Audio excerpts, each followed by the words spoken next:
episode. Okay. Welcome, guys, to Dogs of War YouTube channel.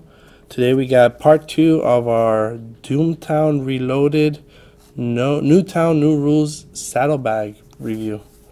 Today we got me, Jesus, And Josh. as your commentators with our opinions. So the first one we're going to do is the deeds. The first one I have here is the 4 diamonds is Town Council. It's 1 control point. It's a private government. Controller reacts boot. After you win a low ball, choose one of your dudes. They get +3 influence until after the first high noon play, including passing, is resolved. It's 2 and 2 costs, 1 upkeep. It's the, like in the previous one we were talking about government.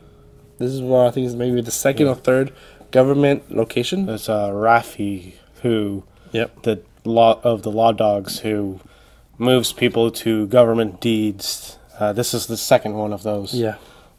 It's a private as well, so law dogs particularly like this because if someone calls a shootout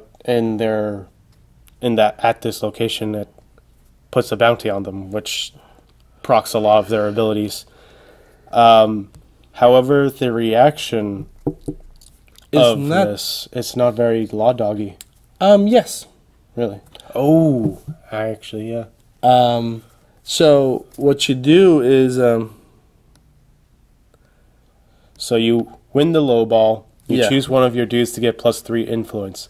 You then tap your house card and that dude for probably a 3 or 4 influence person to make them want it. And who else would it works for? It works great for Morgan Company. Yeah, Morgan Company. As long as they're winning the low ball, it makes your ability reduce a deed by 3. 5. 3, 2. 5, Because most of the time you use it on a 2 dude. On a 2 dude. So but now you can use it on a 0 dude and reduce it by 3. So your Travis Moon or whatever, that's just been there because you wanted a mulligan. This game you didn't want a mulligan. So now you can reduce a deed by 3. Yeah. Sloan and the One Ring does not do good. They don't benefit directly from it. If you think about it, the town council meeting, why would you have a gang in there? Why would you have this weird freak circus people being outsiders? Yeah. So it makes fluff that only the Sloan gang, not the cattle company, which is a very influential people in the town, and the law dogs being represented in this. So I like it how the title, the fluff, also follows the ability. Yeah. So it's 2 cost and 1 production, by the way. Yeah, so it pays itself, relatively fast. If you're using that ability almost instantly. Yeah.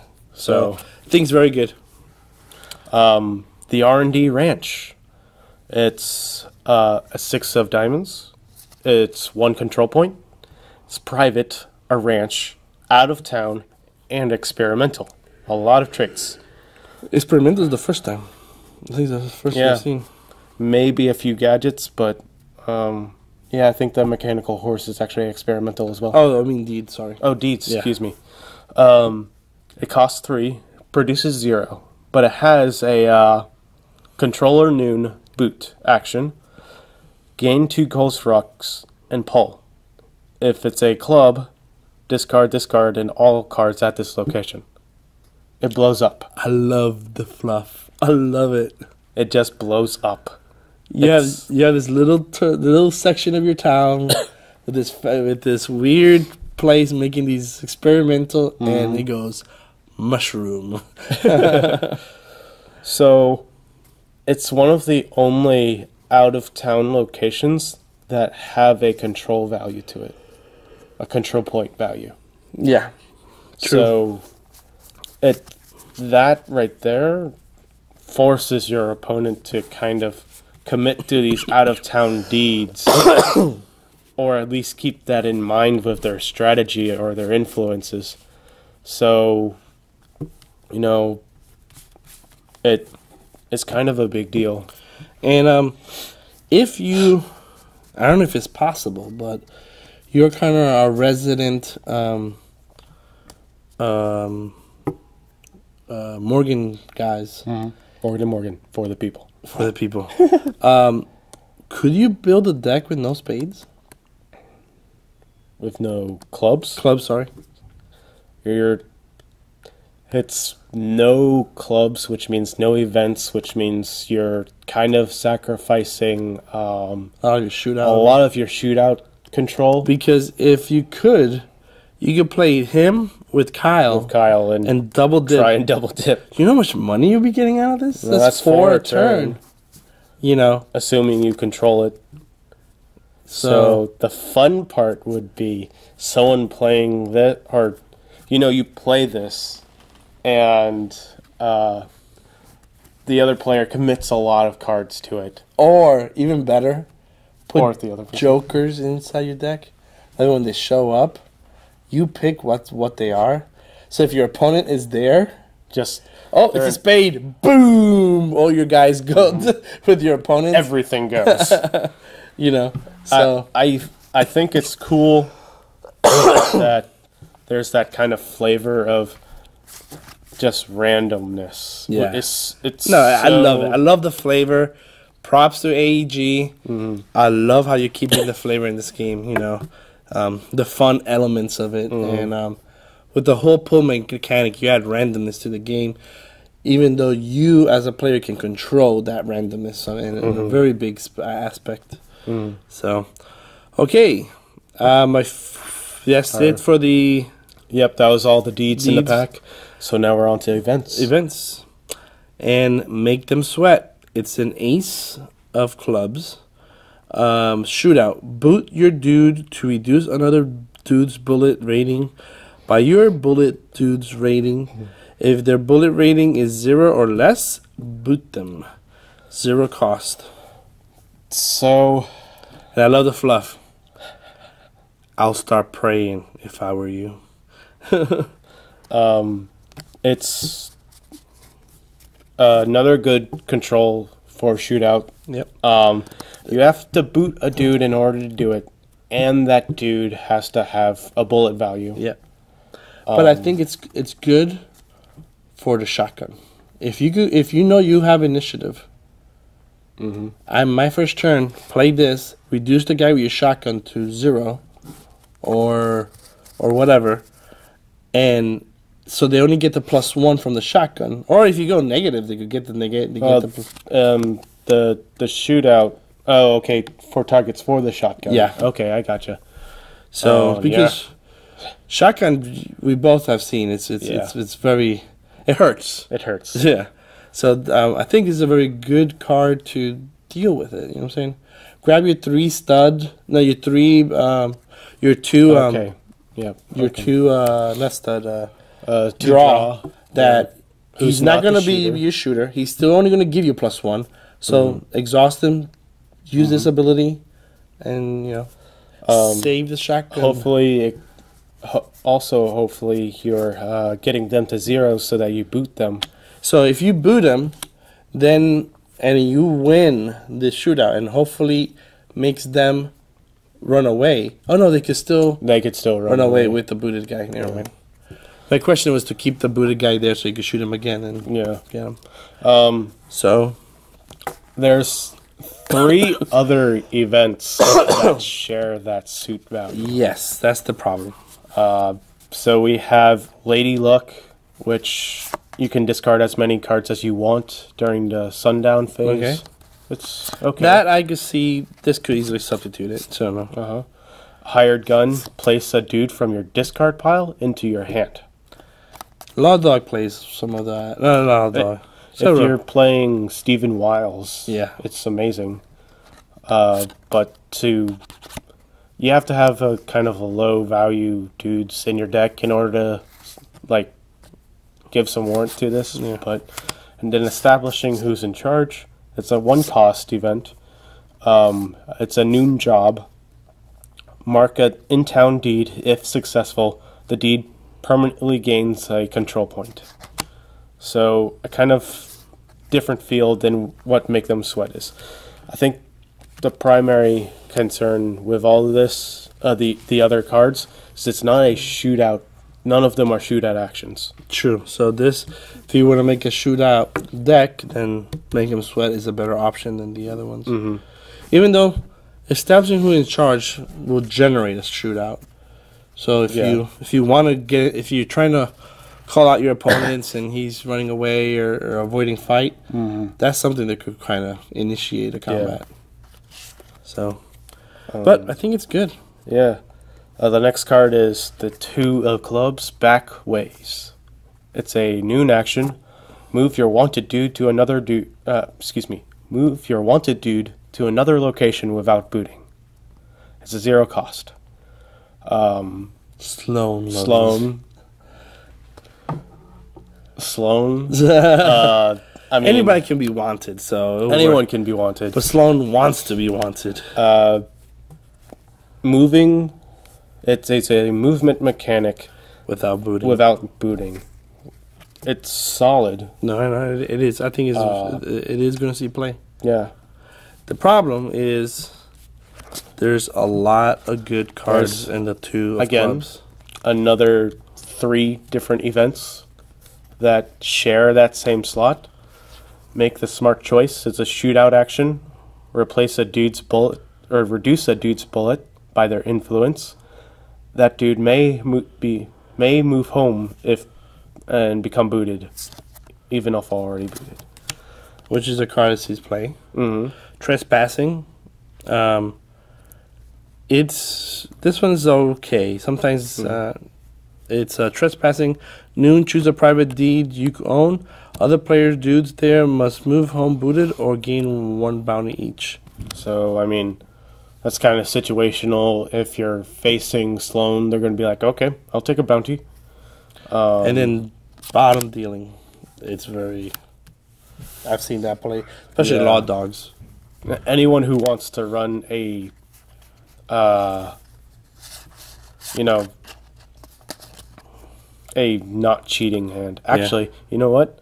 You don't have to be running a legal thing in that, so you could just that could be in anybody's deck. Yeah. So it's backwards is good, but you have tough decision on that slot. It would be good if you don't have a lot of movement control already. Like maybe 2 copies of it to add some control to you. And I don't know, there's a lot of competition for that slot. Yeah. So hired help.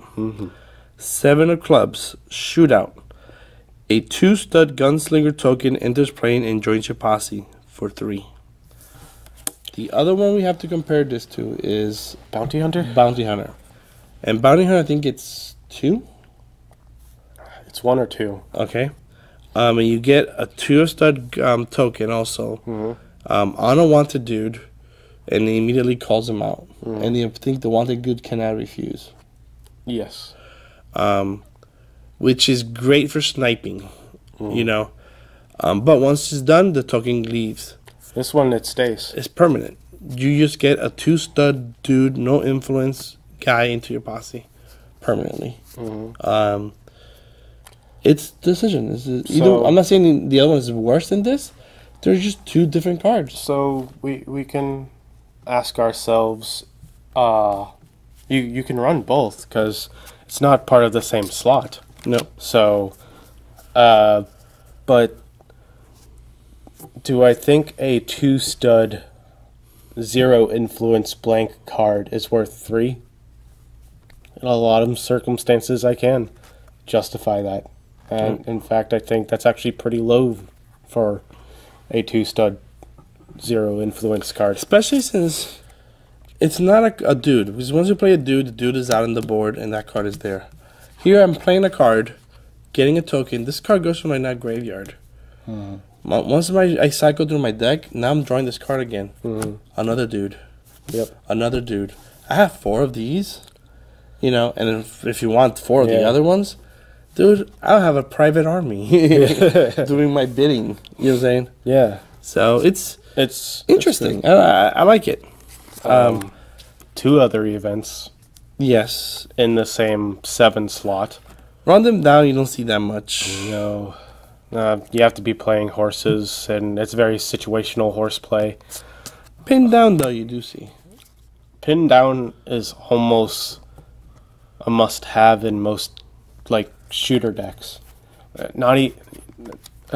Maybe not even in shooter decks, but the ability to choose who is the first casualty is very powerful. Yep. This is an anti-shotgun card, too.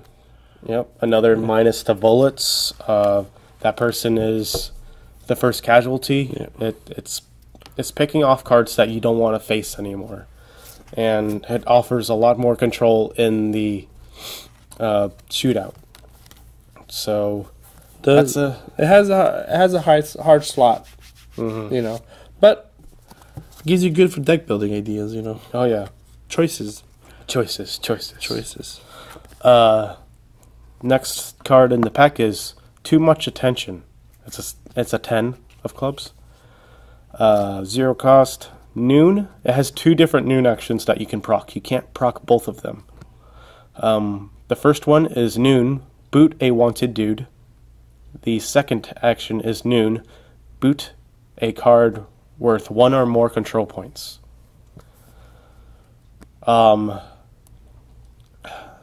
Booting dudes, stopping movement in the game, booting locations from being able to be activated before you can control them. Booting slow games, because their ability of going to the middle of the town, getting a control point. And if they do that now I could boot them. And generally they put that on their big stud guys. Yep. So, okay, I'm going to boot your big stud guy. Now you can't call me out. So, unless I do a fight at the location, he's not going to be part of any callouts. And there's a couple of dudes that get control points, you know. Mm-hmm. So, Clementine, I believe? I think she does it to the actual deed. I mean, it's relevant, honestly. No, I think it's good. And what makes it very good is the 2 choices, and they're completely different. You know what I'm saying? So it makes the card more universal. There are 2 10 slots already. Recruitment Drive. Solid. It's a solid card. It's a job, though, so you have to win the shootout. Yep. And but then it's a good way. It's a recruitment drive is good to bring discarded cards for cheap. Exactly. So and extortion. Extortion's kind of a Sloan-ish gang. If you're not running a lot of deeds in your own deck, you would probably run that just so that you get some income. But that's our last event of the pack. So, good events. The competitions for the slots right now are heating up. They're heating up, but not necessarily on the same playing field yet. So it's making the player decide on how you want to build your deck. Yeah. So we're moving into goods. Yeah. First good I have is 3 of Hearts telepathy helmet. I love the art. If you haven't figured it by now, it's from Back to the Future. Back to the Future. Yep. Gadget difficulty 5. If you're the winner, and when it means winner, it's talking about the law ball. So, this dude cannot be affected by other players' shootout abilities. That's no shotgun. There's no pin down. No pin down. That's a lot of the hex of stuff. Once I enter a shootout, you cannot touch me. Just right off the bat, that passive ability is strong. Then, the second. Repeat Noon, which means you can use it multiple times. Pay 1 Ghost Rock. Look at your player's hand. It's amazing. And it only costs 1 to put out. So if you fail the difficulty, which it's only a difficulty of 5, you're not losing a great investment. This is strong card. Especially if you're playing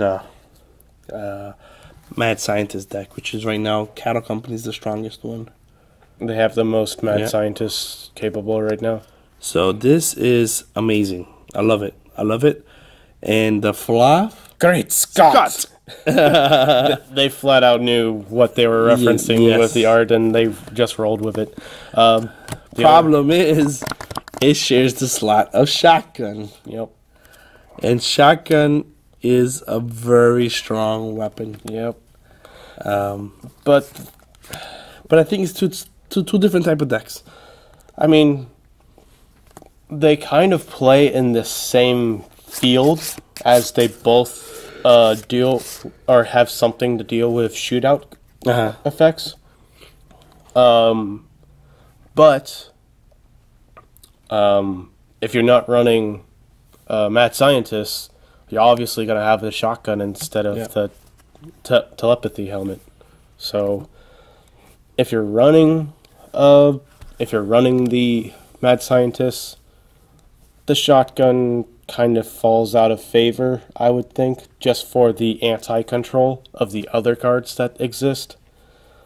But if you're not running Mad Scientist, the shotgun is there. Yep. We have a Faithful Hound. He's a 4 of hearts. He has the trait Sidekick, which says this card can be discarded to cover 1 casualty. He costs 3. He has a Shootout Boot ability that reads, choose a good and opposing posse and pull. If the pull is lower than the value of the good, discard the good. So, 1, he's casualty insurance. Yep. And the shootout ability to, I don't know, discard the shotgun. It's hard because he has a It's roll. not necessarily hard. A shotgun's value is only 3. You have to pull lower than that. So you do ace or a 2. You know. Okay. So that makes it hard. Right off the bat, I thought the same thing, but it's lower. So it gets rid of the legendary holster. Yes.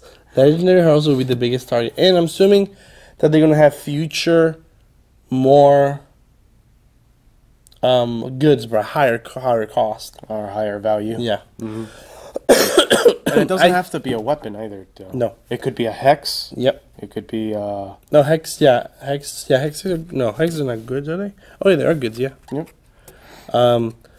But it's Law Dogs. Usually a Law Dog deck is heavy on 1s and 2s.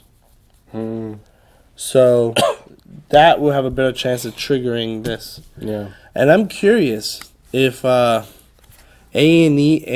is going to eventually put ways for you to peek with your top card.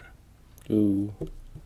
Knowing what the top card is. It'd probably be a location if nothing else. That could be, curious if that's going to happen, because if it does, it makes a lot of these pulls very, very, very controllable.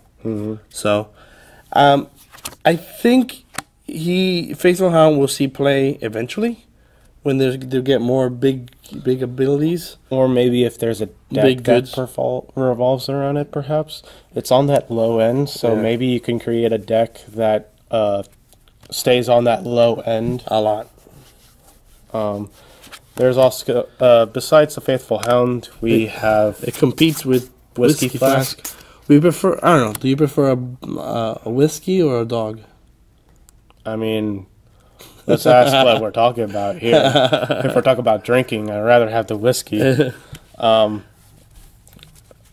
But, I mean, the whiskey is meh. It's not terrible, but it's denying you board control for a card. Okay, I got... Oh, your favorite card. Oh, I love this card. Plasma Drill. It's a 5 of hearts. It's a gadget, difficulty 8. Noon, pay 1 Ghost Rock, boot. Boot this dude and choose a deed at adjacent location that have its owner pay Ghost Rock equal to its production. If they cannot or do not, discard the deed. Any dude's There, go home booted for cost. Dude, it's like pay me money now or kaboom, blow up your location. It's the first card that has deed control. In the sense of it goes away. It's very good and against. I don't think the payment goes to you. I think it's just. I know it's paid, yeah. But still, you have the bank that produces 3 a turn. I think. You have 2 Ghost Rock. Time to blow up the bank. Yeah, and it's it's good against the Morgan Rush that plays a ton of locations. That is true. But then again, it is a gadget, so more likely Morgan's going to be playing it. It's so I guess it's good. Part. But there are other mad scientists. Eventually, I'm assuming everybody's going to get some. But it's going to be like a mirror match type of thing. Difficulty 8. Which is rough, yes. I mean, I think the highest mad scientist we have right now is a 2. I thought it was a 3. Maybe a 2. Two or 3. 2 or 3. Yeah. So I mean, for those guys, you just need to flip a 5 or 6. 6, yeah. That's not terrible, I suppose. But everybody else, you're needing a 7 or 8. I mean, depending on how your deck is laid out, it's going to be difficult. And it's competing against the Mustang, which, by the faction we think it should go, which is the Morgan. They love their horses, you know. But it's also a good for anybody kind of thing, because it allows you to get to the if you're running out of town or think your person's running out of town stuff, it's movement control. Yeah. The Pearl Handle Revolver is also 5 of hearts. Mm-hmm. It makes your dude a stud. I haven't seen a lot of this though. I haven't seen it a lot either, but it's a 1 cost that turns like Travis Moon into an asset now. Yeah. So it's I'm gonna build a plasma deck. So I just want to blow up and goes boom. I mean, I don't see it. That 5 slot is kind of in a weird state right now where you either are building a shootout deck, you're building a movement deck, or you're just blowing stuff up deck. Yeah. So I'd be interested to see a motive behind somebody's contemplation behind that. So I have the 8 of Hearts, which is Paralysis Mark. Yeah? Yeah. Okay. It costs 1. It's a Hex. It's a Noon Hex X boot.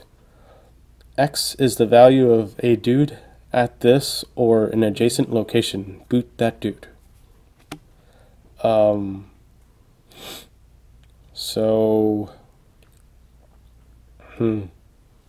love it. You love it? Love it. If your opponents are can't get to this location immediately, I could go there, boot you, and then jump you. Yeah. You know what I'm saying? Being able to boot somebody, it's so strong, because if you could corner a dude by themselves away from his posse, and you could boot him so he can't refuse, and you then challenge him, it's pretty good. I think that's the biggest thing, is the boot mechanic is a good preventive measure for the shootout. Preventing people from joining the shootout, where booting in a shootout is kind of, okay, I'm pretty much telling you to go home if you're not going to win this. So it's being a Huckster deck, this is what was needed. Yeah. Right. You know. That's true. It's an 8 cost, so it helps you succeed in your pulls. Yep. You know. And it's a 1 cost. We need more hexes, so I think it's very solid. And it's other 8 of Hearts is a quick draw handgun, which is a weapon, so not really playing to the same field there. and then 2 gadgets, the flamethrower and the force field, which are Again. completely different feels as Yes. well, because you're not going to play gadgets if you have hucksters. No. And the last one we have here is Forget. It's Joker of Hearts, Jacks of Hearts. Hex, Noon Hex 5, Boot. Choose an ability printed on a dude that at this or adjacent location, the dude cannot use that ability until after the noon phase. 0 cost. One thing right off the bat is an ability is something that has bold. So noon boot React. something react. But like let's say well, the telepathy helmet is a good. I know this is dude's ability. Okay, excuse me. So let's say Liliana Morgan's. The first section of her text, the one that she gets the 3 gold, the 3 rocks, that's not an ability. That's called the passive ability. So it's not trigger. The second part of her ability, the shootout action. That's an ability, and that's what Forget will trigger on. But let's say Alice Stone, Yeah, her you can't- passive, she can't do nothing about it. So So it pretty much stops an action from being able to Exactly. use, or a reaction. and there's plenty of them. Wendy's ability is strong. To you just know? send somebody home. Yeah. Yep. There's a lot of guys with strong abilities. So, and it's a way to blanket. And it's a joker. So it's a high cost. Jack, yeah. A jack. So it's a high cost for you to pull for your hexes. Yep. So it's filling 2 roles. You know, it's a good hex. It's a situational hex, but it's good still. But it's a strong value for your pulls. Worst comes to worst, I mean, you're facing somebody who just has a lot of passive abilities. It's a Jack of Hearts. Yeah. And you're competing against Buffalo Rifle. Again, it does not It's more of a shootout card, the Buffalo Rifle. So I've seen it in several there's a decent hex amount decks. of So there's a decent amount of decks that run it, but I love this pack. yeah, I mean, For being the first pack, props to AEG. They did a great job. It has a lot of fillers. I think with the 2 hexes and the 2 dudes, 1 ring, which was kind of the weakest one in the starter, right up there. I think there might be a category A now, a top deck. You could build a top deck out of it, I think. You know, because now they have sniping, they have movement out of hexes, they have boots out of hexes, they got clear your abilities. Yep. They got a lot of ways to control, you know. So, I think they did a great job. Oh, You yeah. know, if this is the future of expansions for this game, I'm glad about it. You know, it's very good. we're gonna get a lot of like depth in the game, and we already have some competitive choices right now. Exactly. I'd love to see what other competitive choices they cook up. And that's one of the things I love about this game. It's not, I can't, like, when we first started, we were going to do this review, we just had the cards, and then me and Josh were talking about it, like, wait a moment, we need to bring the other cards, or that you need to choices, because that's part of the decision. You know, the card could be amazing, but if I'm competing against other amazing cards, it's a hard choice. You know what I'm saying? So that's what makes this game so cool, is not just, oh, 4 of, oh yeah, this is going to be in every deck. No, it isn't, because it could be competing against other cards that the other decks can need. Yep. And that's amazing. So I love it. I love Yep. it. So It's awesome. any other choices? Any other comments? I can't wait to play some more Doomtown. Especially with the new pack, because we just had a tournament and Josh won the tournament, and he didn't even said, I don't even know no new pack. I actually left my cards at home, and I'm like, I need a second core set anyway. Made a deck real quick. And, Yeah. So thank you for joining us, guys. Stay tuned for more Doomtown Reloaded content. Yep. We should be hopefully having by next week the tournament. Hopefully the finals. We got the for finals of the tournament. Yeah. So if you like this video, like it. If you haven't subscribed, subscribe. If you have any comments on it, just put it in the comments. And more than me or Josh will try to reply on everything. So yeah. Thank you for joining us, guys, and have a good day.